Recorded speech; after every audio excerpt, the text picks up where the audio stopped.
Everybody, Rob Swanson back here, and we got the team circling around the conference room and chiming in remote.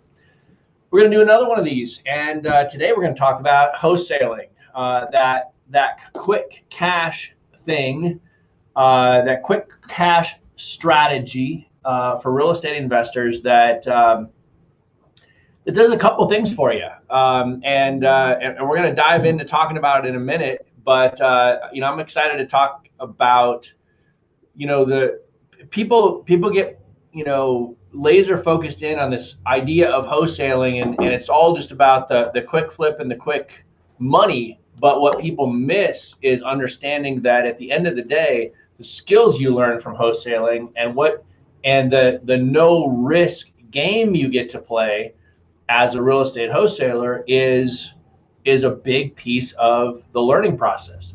And so we're going to talk about that. In the meantime, I am wanting to invite all of you guys to chime in, chat with us, interact, post comments, ask questions, just do that whole thing. I want to do a quick tech check. How are we looking? Are we good? I got a little bit of a glitch up on the big screen that I'm looking at here, but I want to make sure that, are we coming through? Yeah, everything's the good. Stream good? Yeah, everything was good down here. I don't know cool. why it's not catching up on the screen. Hopefully the cast will catch up on there. Sounds good. That's Sounds good. Between this. Very good. Well, cool. Hey, for those of you guys watching live, let me know where you're at. Are you guys out there? Let me know where you're coming in from, who you are, what you're hoping to do in real estate, and engage with us a little bit.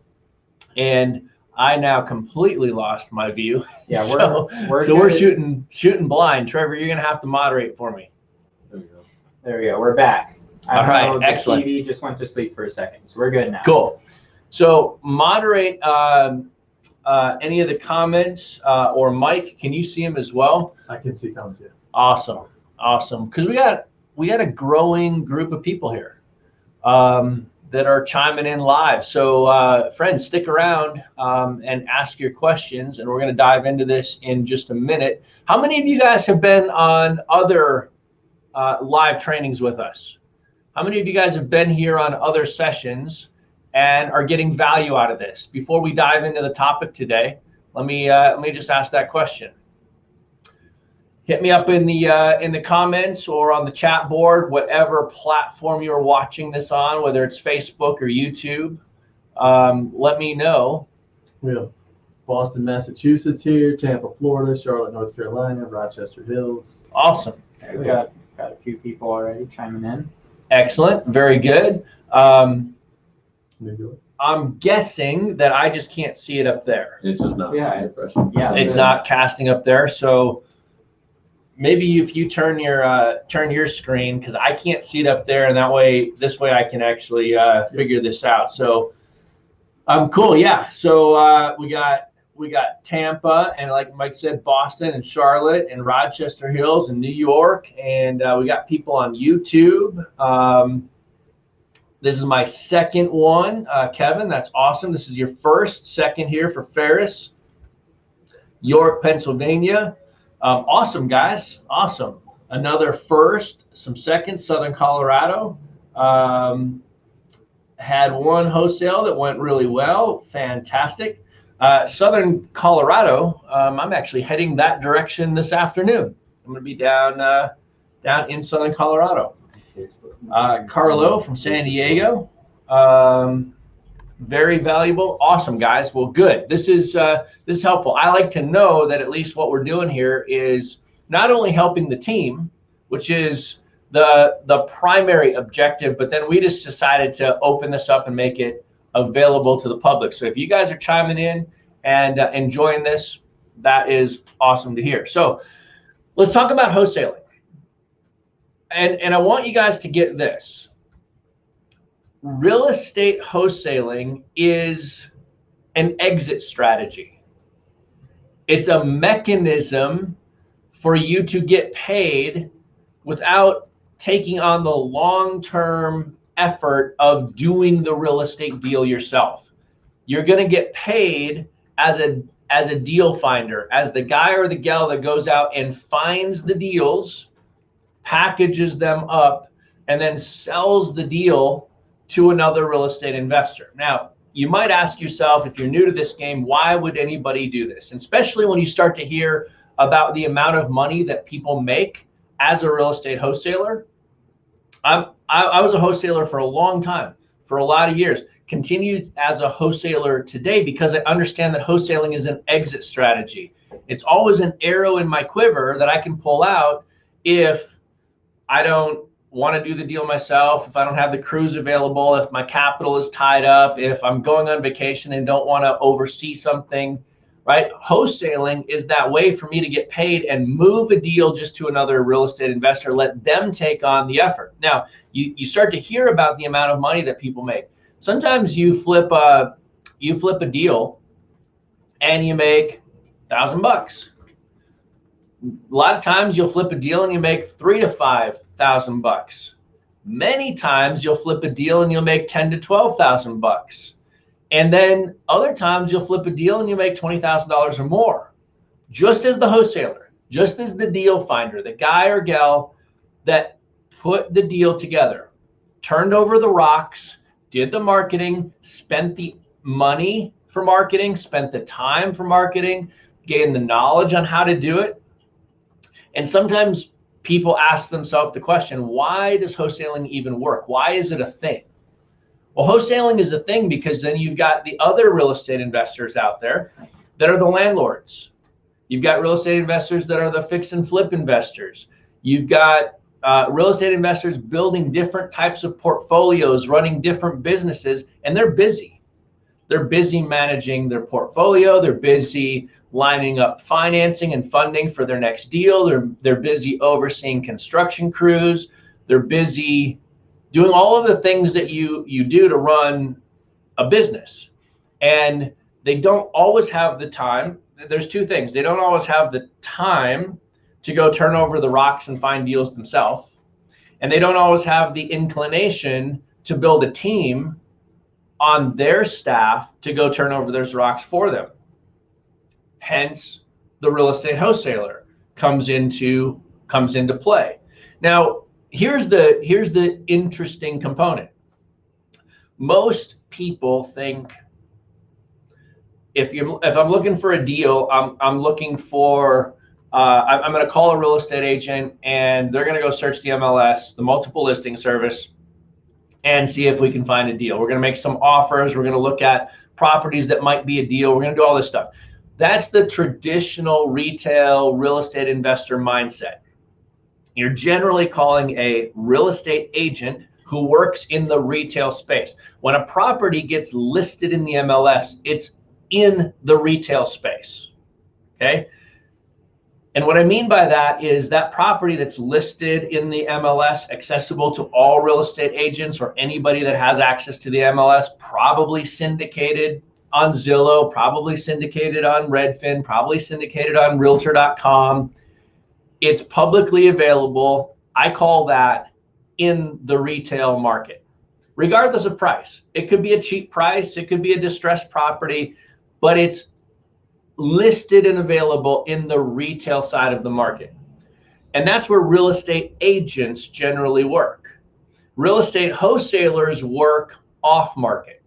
Okay, there's the now we're getting into the wholesale side of the market. There's the retail side of the market and there's the wholesale side of the market. The wholesale side of the market is the off market opportunities. So,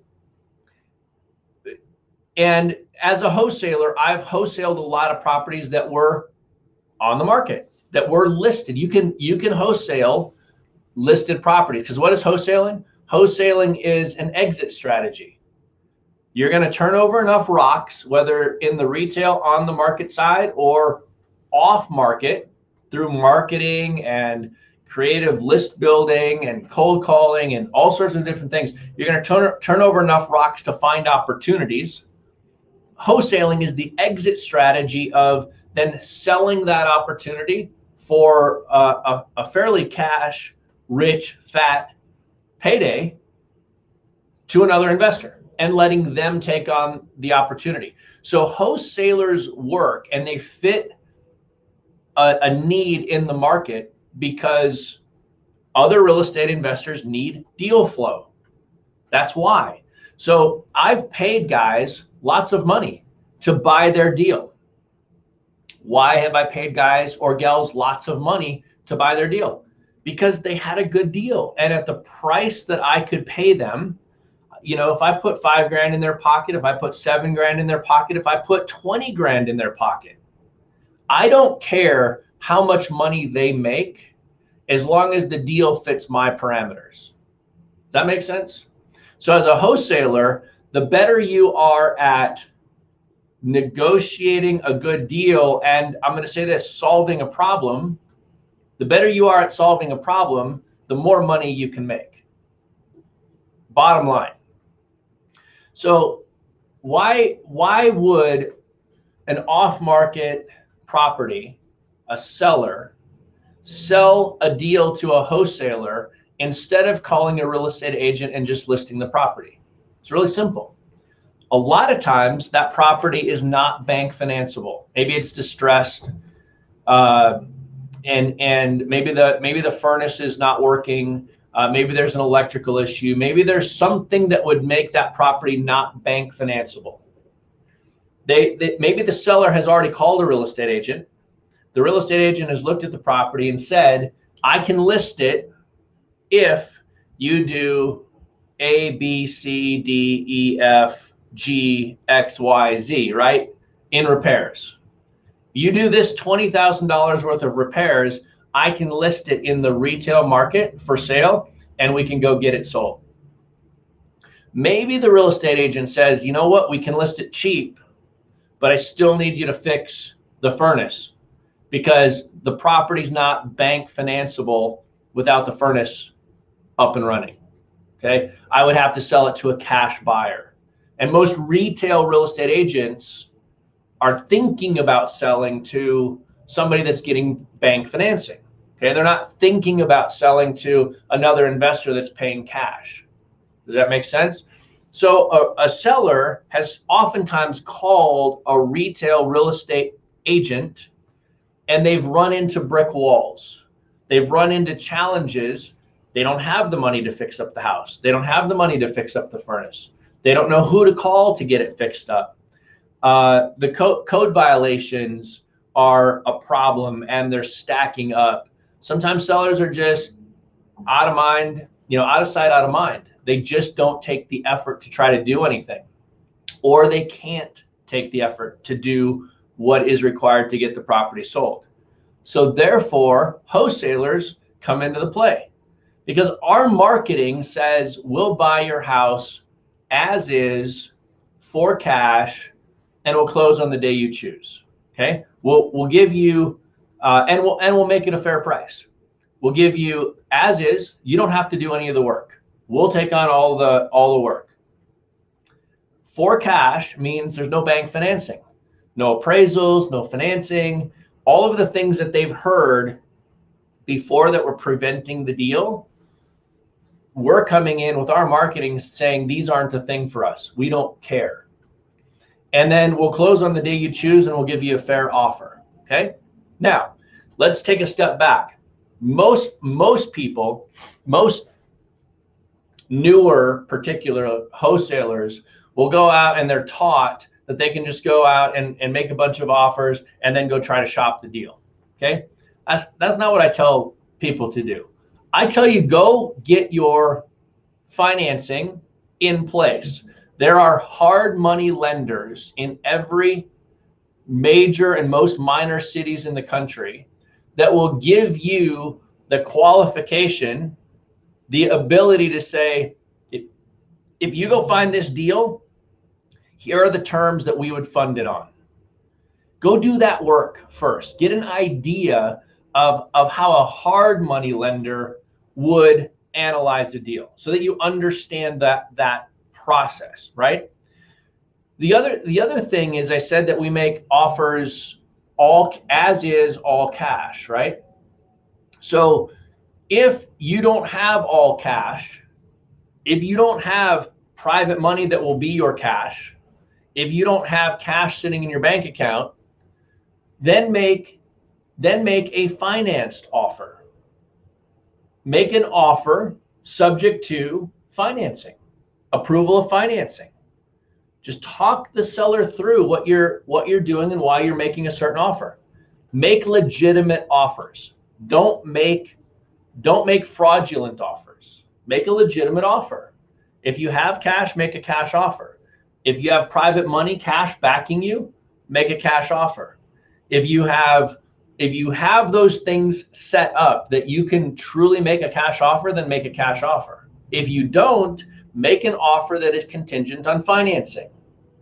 That puts you, the seller, everybody in the same page to understand exactly what's going on. Does that make sense? So a lot of times people say, you know, the benefits to wholesaling is you can just make a bunch of cash offers, and then once the seller accepts your deal, go shop it and find a buyer. Okay? That's not the way I approach it. I want to understand, number one, what is my criteria? What makes a good deal? Okay? Sometimes my criteria is more stringent than some of the other investors in town criteria, right? Sometimes a fix and flip guy or a buy and hold gal, what they want to do is they want to put their crews to work on another project. So they'll take a thinner margin. They'll take a less profitable deal because they want to put their crews to work and not lose their crews. So if they don't have a deal, okay, think about this. If I make my living buying and selling real estate, or buying, fixing, and holding real estate, and I've got a fantastic construction crew that does my rehabs, and right now I'm short on inventory. I don't have a deal. They're about my crew. My best crew is about to finish up a job, and I don't have a job for them to go to next. Okay? What am I going to do? I got to figure something out to keep that. I don't want to lose them, right? Because if I lose them to somebody else, it might be hard to get them back. I want to keep them around if I'm a fix and flip investor, buy and hold investor. And so as a wholesaler, sometimes you look at a deal and you say, why would somebody buy this? Right? Why would somebody pay XYZ price? And it might be because they want to keep their crews working. So that brings me to the relationship conversation inside of wholesaling. I always tell people you can build a fantastic business and a really, really high income living if you have a relationship with, and get this, 3 to 5 buyers that are buying 1 to 2 deals a month. That's all you need. 3 to 5 buyers that are buying 1 to 2 deals a month. How many of you guys think that, just for example, right here in the Denver area, how many of you guys think that there are 3 to 5 people in Denver that are buying 1 to 2 properties a month? Seems pretty likely. That seems like a low number to me. Right.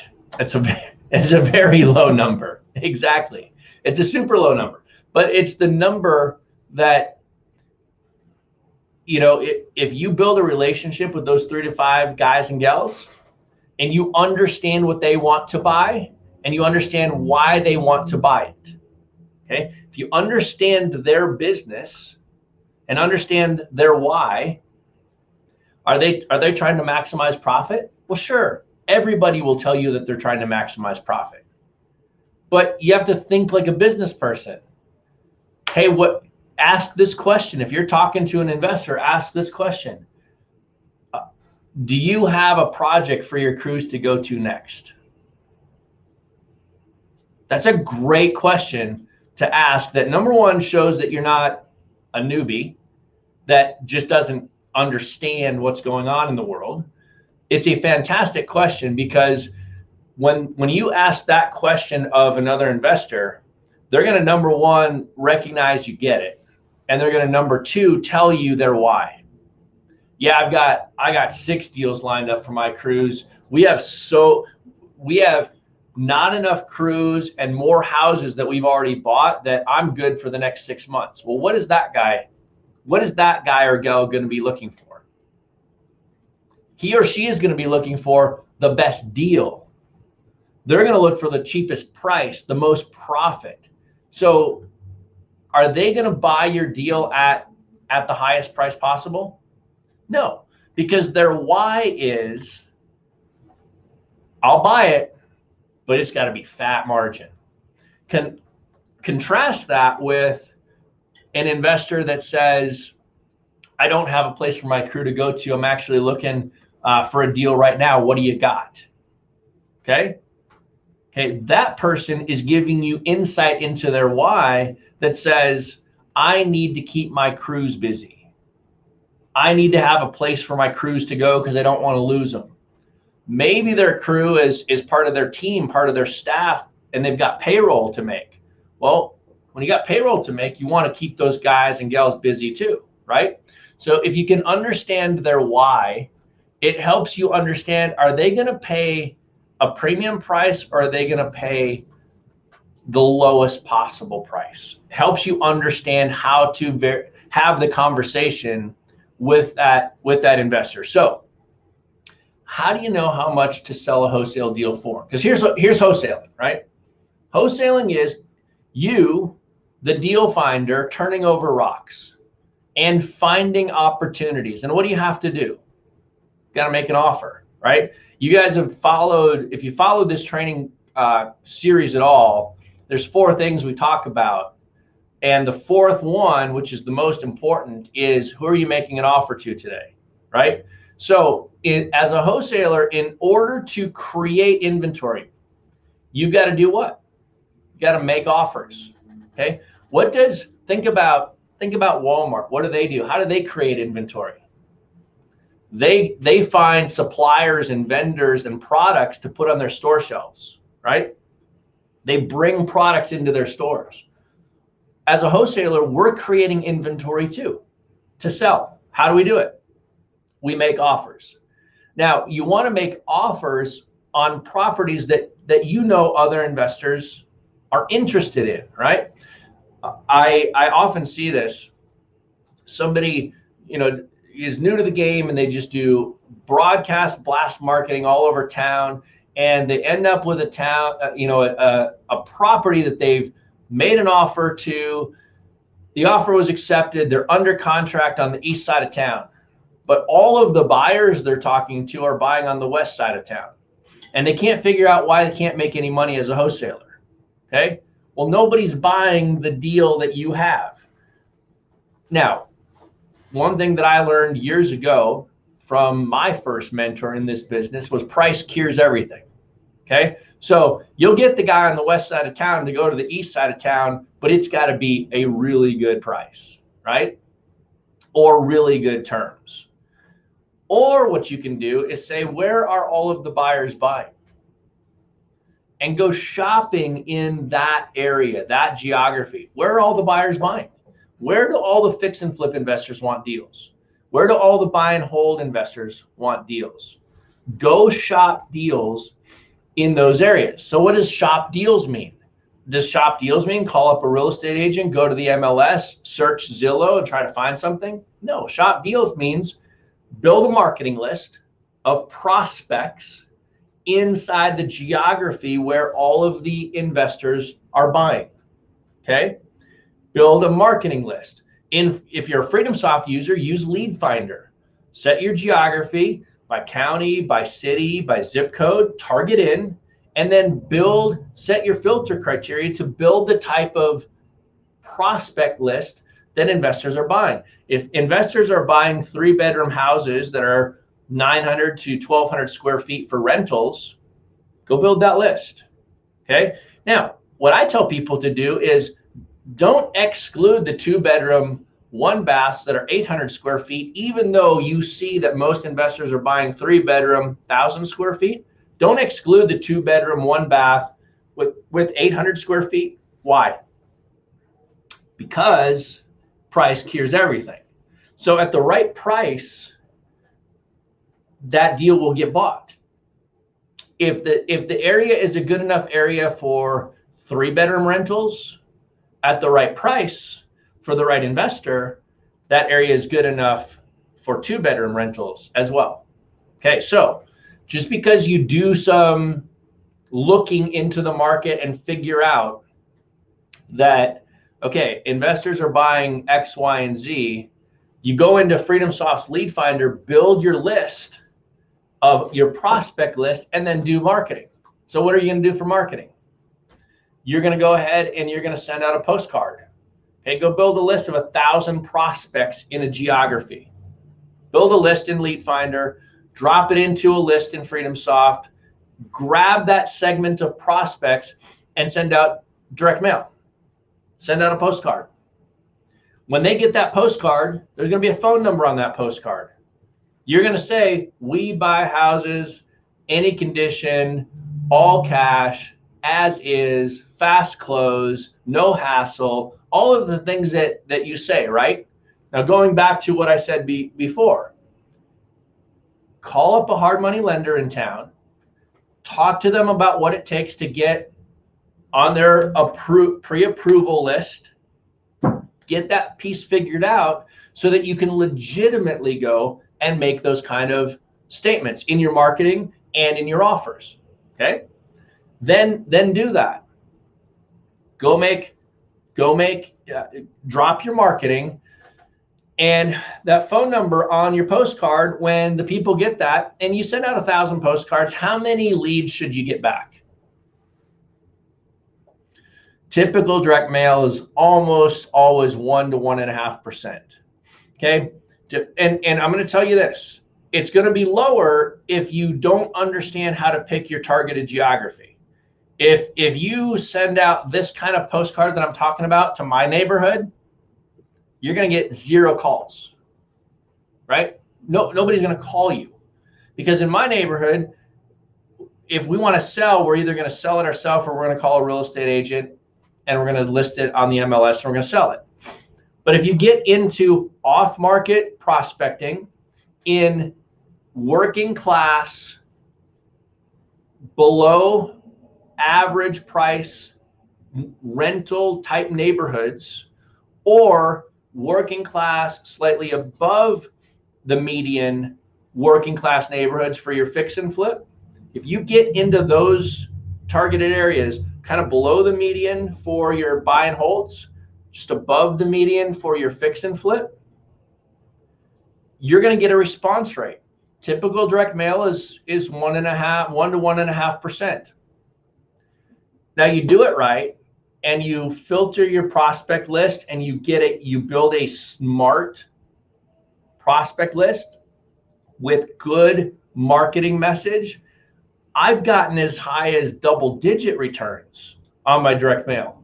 Now in the market today, currently, that's not typical, but you can definitely get above that 1.5% even in this market. If you're not smart about how you build your list, you're going to complain that direct mail doesn't work. Okay?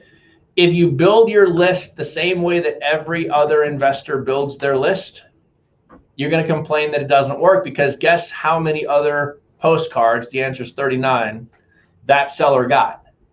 They got 39 other postcards in addition to yours. You're going to be luck of the draw when they pick up the kitchen table pile and call somebody. Okay? But if you can be smart and strategic about how you build your list and build a prospecting list in a slightly different segment of that geography, you might be the only postcard that hits that address. You're going to be the only call, the only one that's sitting on the kitchen table. When you can do that, you win.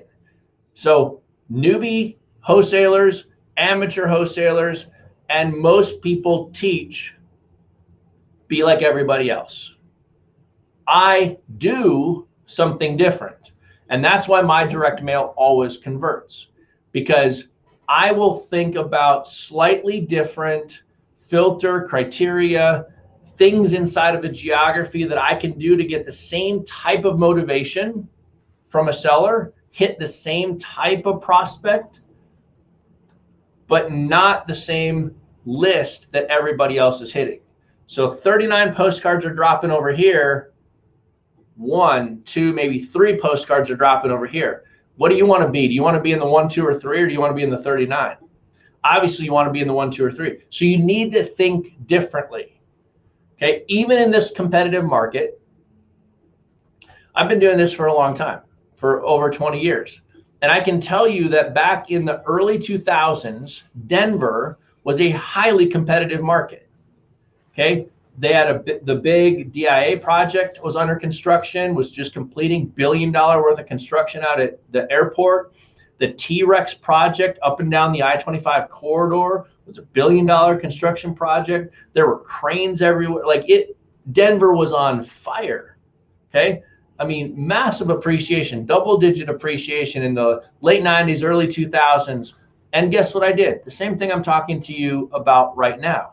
I said, well, I gotta figure out, in a super competitive market, how do I win at the game of solving problems? That's the question you have to ask yourself. Yeah, you're building a list. Yeah, you're trying to get motivated sellers. Yeah, you're trying to make offers. At the end of the day, you're trying to solve problems. And in order to solve problems, you have to be talking to people with problems. So the fundamental skill of a wholesaler is asking yourself, how do I get myself into conversations with people that have problems?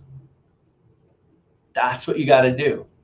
And I like to try to think about and shop in a different pond than everybody else. Okay, so hey, Rob, we have a question. Yeah. What would some of those criteria be as an example from Samantha? Is it as simple as, looking for 2 beds in a 3-bed dominant market, or what would be a few examples of targeting a slightly different list? Yeah. So one of my favorite is equity. So you go in and let's say you're going to target an area, and you go in and you do your geography and you pick your zip code, and here's why this works, because everybody is taught to apply filters until you get down to 1,000 prospects or 500 prospects, depending on what your budget is. Okay, if you're going to do direct mail, don't send less than 500 postcards, unless it's a very niche list, like a vandalism list, or like a water shutoff list, or a probate list, or a code violation list, something that's very niche and small. If you're doing general public records direct mail marketing for seller prospecting, don't send less than 500 postcards. And I would argue don't send less than 1,000. Okay, 1,000 postcards is going to cost you $500 list, plus print, plus mail, everything out the door. Okay, around $500. So what I tell people to do is think about how everybody is taught to build their list. Pick their geography, go after absentee owners, 50%, 60%, 70%, 80% equity. So you want equity, right? Then bedrooms and bathrooms and square footage and all these things. And so you're adding these filter criteria down to get to, oh, I got 997 prospects on my list. Perfect. That's 1,000. And now we go mail that prospect list. Okay. And everybody did the exact same filter process because that's what they're taught to do. So let me ask this question. Do you need a seller that owns free and clear property, or that has 80 or 70% equity to make an offer? Do you need, if the property is worth 100 as is and they owe 20, okay, so they've got 80% equity, do you need them to owe 20 in order to make an offer that would work? No. So what could you offer? So everybody is taught to keep increasing the equity filter until the list gets down to the size that you want, right? If you get down to 100% equity, i.e. free and clear, and you still have too big of a list, then adjust your geography a little bit, tighten up your parameters, add a bedroom filter, add a square footage filter, right? If you If you get down to 100% equity, free and clear, and you still have too big of a list over the 1,000 that most people are taught, then they tell you to add some other filter. Well, I'll get down there and I'll just go, okay, I got my geography, I got my absentee owner because I want to go after landlords because that's where a lot of the distress happens. And then, but now instead of adding filter and getting to 100% equity or 90% equity or 80% equity, I'll say, hey, give me between 30 and 50% equity. So I go down and then I jump sideways and then I look at how big my list is there and then I'll add more filters from there. But I immediately jump out of the linear path that everybody takes. And I end up with a list that is probably 10 to 15% overlapped with everybody else. So if I build 1,000-person prospect list and you build 1,000-person prospect list the way most people teach it, we're probably going to overlap about 150 prospects. But that means I've got 850 prospects that you and everybody else are not marketing to, that I'm one of the only people. And that's just one example of how to do that. And it works really, really good. Two things. Nick's getting his first shout out from Rick. Special shout out to Nick this week. Hey, for helping. I've been with Rick a lot. So, Awesome. How's it going, Rick? Yeah. Nice. Very good. Yeah, so that's cool. Hey, I just want to say something. I think I'm going to say that I know a lot of newer investors, especially, they think about wholesaling and they jump into a market and they just assume, oh, everybody else in my market, all the landlords, all the fix and flip investors, they know how to find deals anyway. And I just want to say that is absolutely not true. No, there's a massive need for great wholesalers. And I would even go out and, Rob, and see if you agree with this. I think the majority of landlords and fix and flip investors buy almost 100% of their deals from wholesalers because they're so focused on, especially fix and flip investors, the construction. That is a full-time job in and of itself. Yep. And they don't have time to also go generate leads, talk to sellers, put offers together. Yep. So they are relying on great wholesalers in the area. Yep. And they just want to go buy from a wholesaler because it's easy for them. Yep. Bring them a good deal, let them buy it, and then they can focus on what they do, which is managing and building the portfolio or managing and building construction. So I just want to drive home. Do not assume that all of the other established investors in the area know how to go find good deals. Yeah, just because you're a good investor, just because you fix and flip a lot of houses, just because you buy and hold a lot of houses, just because you own a portfolio of 100+ houses, doesn't mean you know how to find deals. You know, obviously you figured it out, but you've maybe figured it out by buying from wholesalers, building a network, having relationships. You've built the business. Somebody else is doing the rock turning over and helping you find the deal. So when you look at a successful investor, they're a successful investor. That doesn't mean they're a successful deal finder. Very different skill sets. And you have to study and learn and apply to be a deal finder, just like you have to study, learn, and apply to be a good investor, whether short-term or long-term, fix and flip or buy and hold. They're two different disciplines. They're three, you know, deal finder, fix and flip investor, buy and hold investor. Those are three distinct disciplines. And not everybody wants to do any one of those three. Here's one of the other really big benefits of wholesaling. And I want to answer the question in a minute about how much should you charge? How do you know how much to mark up a deal that you're reselling? Okay, I want to come back to that in a second. But I want to talk about what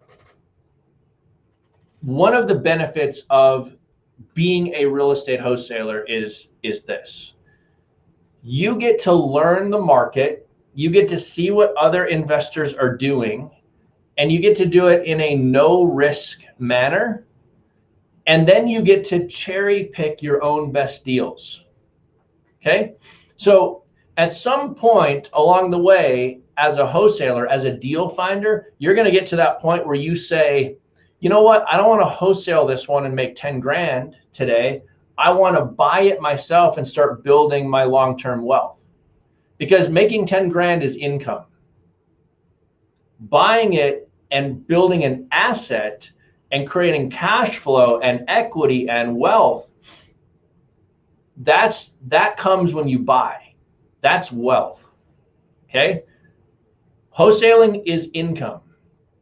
Buying and keeping is wealth. I'm going to argue fix and flip is income.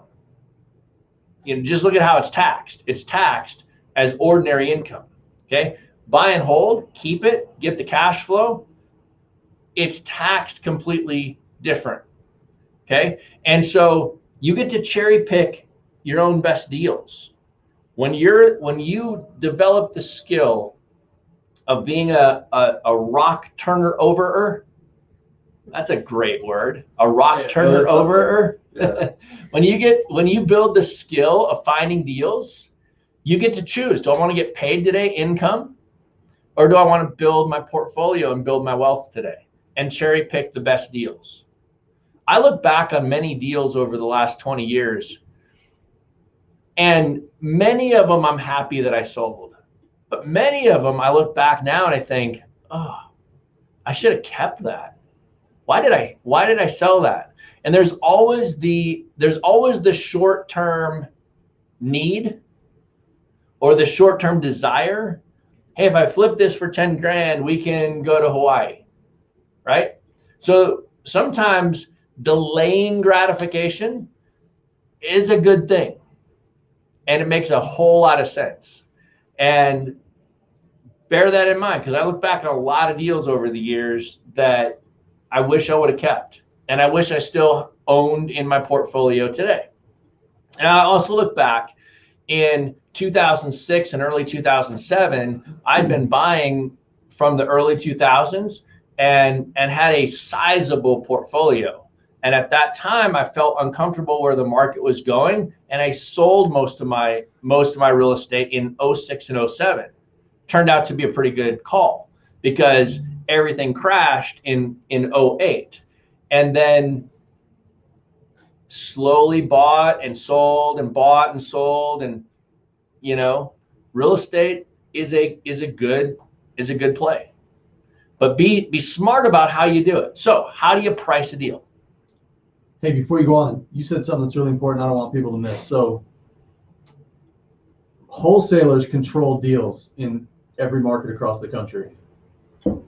And so I think investors come in, they say, where are you going to start as an investor? I'm going to wholesale. They wholesale 2, 3, 4 deals, and then they feel like they have to go graduate. Like wholesaling is real estate 101. Right. And then, you know, you go wholesale a handful of deals, and then you graduate up to fix and flip, buy and hold, and these cooler things. And what I remember you always teaching is you still consider yourself a real estate wholesaler. Yep. And the reason is because what you just said, when you have the contract and you have the deal, you're absolutely 100% in the driver's seat. Right. What am I going to do with it? Am Right. I going to go sell it, or am I going to keep it? Yep. And so the reason to always be wholesaler, even if you want to be landlord and fix and flip investor, that's great. Keep your wholesaler hat on, because that puts you in the best position. If you don't know how to find deals, you are always at the mercy of what are the other deals that the wholesalers are selling. That's the only thing you can pick from. Yep. When you have the deal and you know how to go get the deal, it puts you in the driver's seat. 100%. And because I started this off by saying wholesaling is just an exit strategy. It's not your investment strategy. It's an exit strategy. Okay. If you get good at finding deals, you have the choice. I found a deal. I made an offer. It's under contract. What's my exit strategy? I could wholesale it and sell it to another investor, or I could close on it, fix it up and flip it, or I could close on it, fix it up and rent it out. It's an exit strategy. It doesn't define the investment strategy. And that's one thing that I think is critical for people to understand.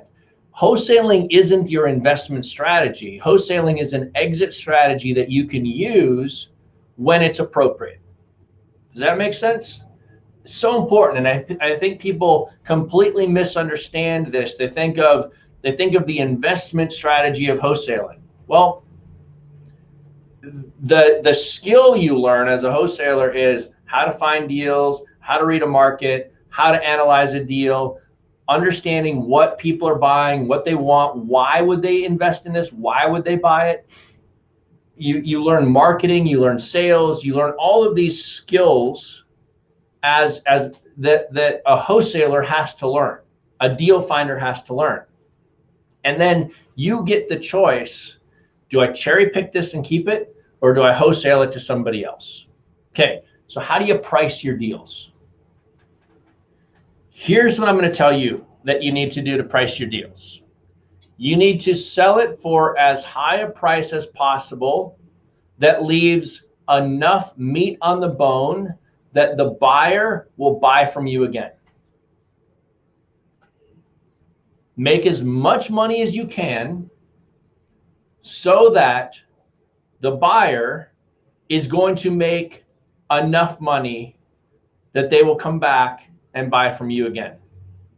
Okay? That's how you price your deals. Okay?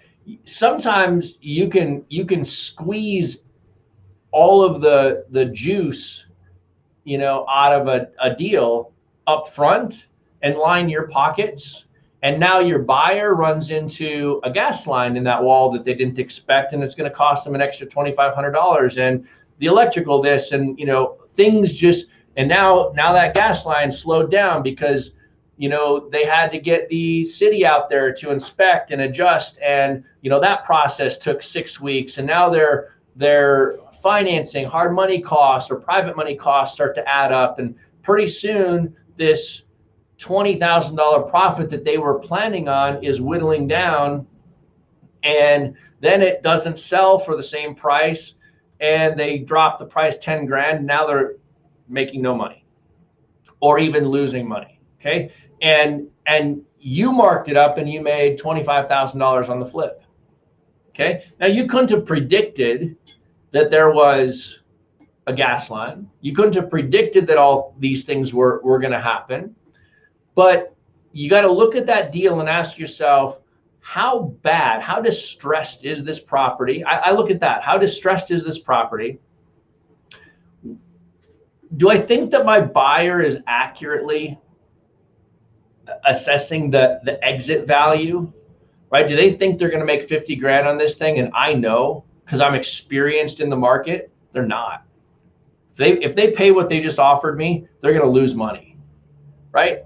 Don't be short-term greedy and let somebody else hold the bag. Have character and do the right thing by people.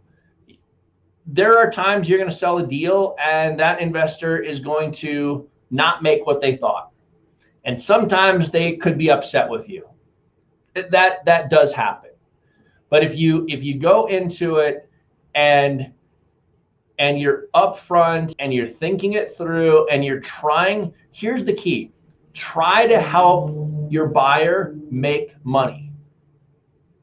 Try to help them make money. Okay? If you need to make bigger, fatter profits, then get better at turning over better rocks, negotiating better, getting better deals. If you need more money, get better deals, right? Don't just look for the buyers that are going to pay the most price and then buy one deal from you, lose money, and never do real estate again. There's a happy medium in there where I think we as wholesalers, a lot of times we should take on some responsibility and help our buyers understand how they're going to make money. Because a lot of times you get a new investor that got private money or has some cash and they really don't know, and they're kind of trusting you that that this is the way it's going to work, and they still have to execute. Don't get me wrong, they've got to execute, they've got to perform, they've got to do their job to make the money.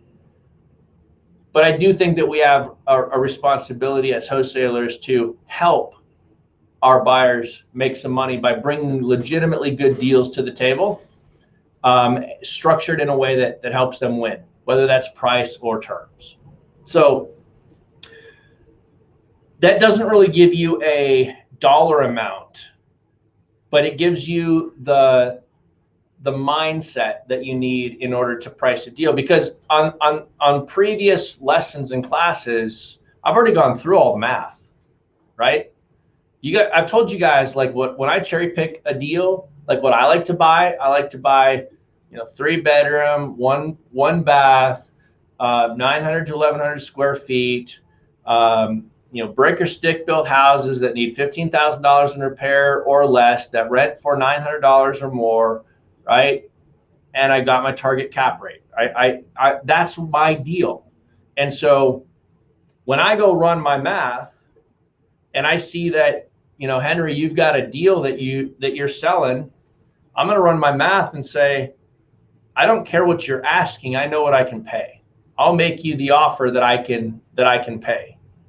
And if you're asking within reason, I'll pay your price. And I have no problem. I don't care how much money you make on that deal. So here's that proverbial dilemma, right? A wholesaler has a deal. They're working with a buyer, and the buyer says, I like the deal. How much are you making? Right? What do you do? Okay. I'm buying a deal from you, Henry. You got the deal, and I like the deal. You're selling the deal to me for $75,000. And I say, cool, how much are you making on it? Why would I ask you that question in the first place? Because I want to beat you up on price, right? The 75, let's assume the 75 works for me. I can pay the 75. It meets my criteria. Why would I ask you that question? Because I want to beat you up on price, okay? Here's your response. This is the best response ever. I'll say, let's flip roles here. Now you're the buyer that asked me, how much am I making? I'm going to say to you, well, let me ask you a question, Henry. Does $75,000 work for you? Well, it might. You're going to say it might. How much are you making on this deal? Well, let me ask you this question. What if I had the deal for 70 and I was selling it to you for 75? Does that work? Yeah, that's fine. Okay, cool. Because the deal works for you, right? At 75? Yes. Okay, what if I had the deal for $1? Does 75 still work for you? Well, right? If I have the deal for $1 and I'm going to make $74,999 on this deal, why should it matter how much money I make versus if I have the deal for $770 and I'm going to make $5? It shouldn't, because 75 works for you, right? So when a buyer asks you that question, that is my favorite reply back. Whatever price I'm offering it, I'll go down 5, 7, 10 grand and say, well, if I had it for X, does 75 work for you? They'll almost always say, yeah, that's fine. And then, or they'll say, yeah, that would work, but that's not the question I asked you. I asked you, how much do you have it for? And then I would ask them, then I would say, well, let's assume I have it for $1. Does this deal still work? Because now the deal either works or they don't like that you're making money. And if they don't like that you're making money, that's not a buyer you want to deal with. There's 6 guys and gals lined up behind you that aren't going to beat me up like that. Don't care that I got really good at negotiating deals. And it turns out that this particular seller that I was buying from had a massive tax problem going on in their life, and they needed this asset just sold. Now, not a fraudulent tax issue, but they had a tax issue and they just needed to sell and get crap gone, or whatever the issue is, right? They just needed assets gone. That stuff happens. Crazy. But that stuff happens. So that's how you handle that scenario. Let's do this. We got a few minutes left. I want to open it up to some Q&A, some questions. Mike, I don't know if we have any questions on the board here that people have, but if we do, we can go to the virtual land. Yeah, talk a little bit about, at the end of the day, you said mark it up as much as you can and still, to still sell a deal to your end buyer. How do you know what is a deal to your end buyers? Ask them. And What are you looking for? Is there a specific question you ask them on that? Yeah, what makes a deal for you? Hey, because here's what you'll say. You'll say, hey, Trevor, are you actively buying? You'll have this conversation with a buyer. Are you actively buying? And Trevor will say, yeah. And most newbie investors will say, fantastic. When I get a deal, I'll call you. And you have no idea what he's actually looking for. Okay, common sense 101 that everybody screws up.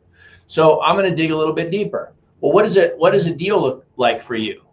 And his answer is going to be, listen, I'm just looking for the best deal I can find. Still doesn't help me. Okay. So I'll start asking questions. Well, let me ask you a question. Are you buying to flip, or are you buying to hold? Okay, now I know. Are you a landlord, or are you a fix and flip investor?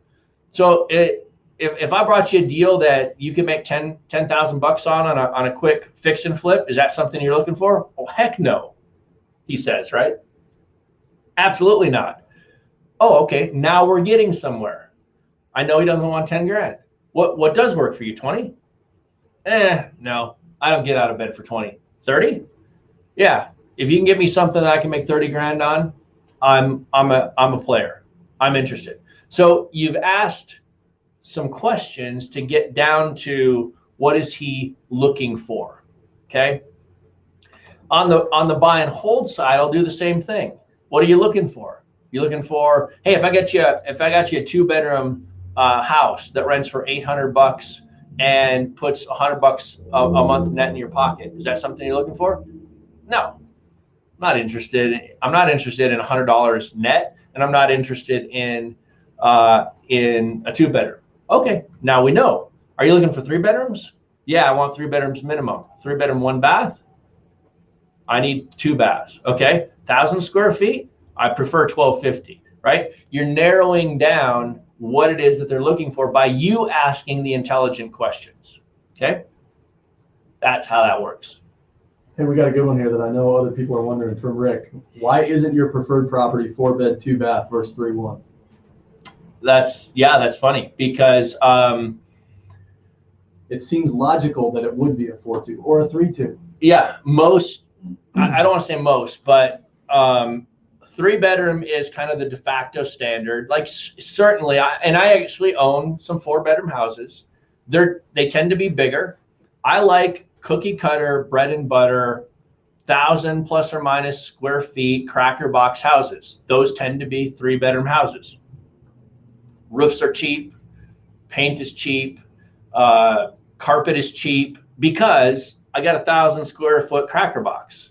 Ranch house, you know, some markets, you know, the standard is 2-story, but you know, I like to think ranch house, 1,000 square feet, 3 bedrooms. Why don't I like 2 baths? I like 2 baths. I'll buy 2 baths, but 1 bath, when the tenant turns and they trash the house, I only have to clean up and fix 1 bath, right? When they take showers with hammers on their hands and break the tile, I only have to replace 1 tile surround, right? It's just the reality. And so this is the catch-22 funny thing, right? I actually, a lot of my portfolio is Section 8. And so you get more money the more bedrooms you sell in Section 8. Do you see how I just said that? You get more money the more bedrooms you sell. I think in terms of what am I selling? I'm selling bedrooms. Okay. I'm renting a house. But I think in terms of selling bedrooms, I'm selling a bathroom. I'm selling this occupancy. And so it would stand to reason that because most of what I rent is Section 8, and the government pays more for more bedrooms that I would buy more 4-bedroom houses. I have found in my personal experience that 3-bedroom houses is the sweet spot for me between maximizing my rent and minimizing my repair costs when I turn over a tenant.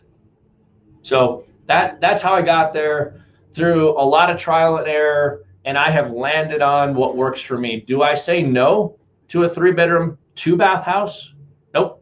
I'll buy that 2-bedroom. If I'm gonna have 2 bedrooms though, I'm probably gonna be in a little nicer neighborhood. If I'm in a C- neighborhood, I would much prefer 1 bathroom, because 2 bathrooms is just a lot more water for them to destroy my house with. A lot of hammers. A lot of hammers. Boom. I'm telling you, it's crazy. I'm replacing a tile surround in a rental right now. And I'm like, how on earth? I have lived in a house for 49 years and never have I destroyed the tile in the bathroom while taking a shower. How many showers have you taken with hammers? Right. Probably How not many? a lot. Like, it's astonishing.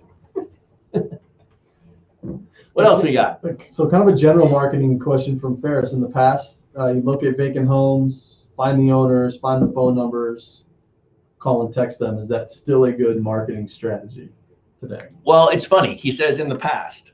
You mean in the most recent iteration of what people were doing for marketing, right? Not 20 years ago. Not 20 years ago. 20 years ago, we didn't have text. 20 years ago, we didn't have Craigslist. 20 years ago, we didn't have, right? We built a prospect list. We sent direct mail. We answered our phone, right? You don't even have to do any of that anymore, right? Now you can drive it right into FreedomSoft, auto capture all those leads, do a voicemail, forward it to a answering service, answer it live on your phone in the app. You can like, it's so easy today. So to answer your question, is that still a good marketing strategy? Build a prospect list, skip trace the list, cold call the list, and text. Text, no. That has gotten squashed by Trace Act and those types of things. I don't recommend you do it, okay? Same thing with RVM, ringless voicemail. I don't recommend you do it. I think the risk that you pose to yourself is too great. Now, there's guys that are good investors that look at it and say, if I get hit with a $10,000 settlement, if somebody sues me for texting and I get hit with a $10,000 settlement, I just made 80 grand from these 2 marketing campaigns. I'll take the risk. The settlement is a cost of doing business. If you're broke and just starting and don't know how to make 80 grand off of this, then I think the risk to you, well, you're already broke. So what does it matter? So Great mindset to put into people. Yes. Right. But that's the reality, right? So no, I don't recommend that as the strategy today. We teach people inside of FreedomSoft a lot of different things to do that are compliant with the way text and phone marketing has evolved over the last 3 years. I'm telling you guys, 5 years ago, nobody was building a prospect list, skip tracing it, and texting sellers. It wasn't happening. And today, in the last 5 years, that came on the scene, it became the de facto. Everybody was doing it. And as soon as everybody was doing it, you know what happens? Regulation comes in and says, this is kind of an annoyance. So regulation comes in and changes things. And so us old school guys, we just go back to what's always worked. Hey, there's this new flash in the pan marketing thing that we can do for a season. It's going to go away eventually. It's going to get regulated. It's going to get technically phased out, or something's going to happen. But I never care, because I know that for 20 years, direct mail has always been my go-to. and I can always drop back to old school guerrilla style marketing tactics that always work. What else we got? I think this is a good place to wrap. Awesome. Very good, guys. Well, hey, I hope this was a fun conversation. I hope you guys got a lot out of it.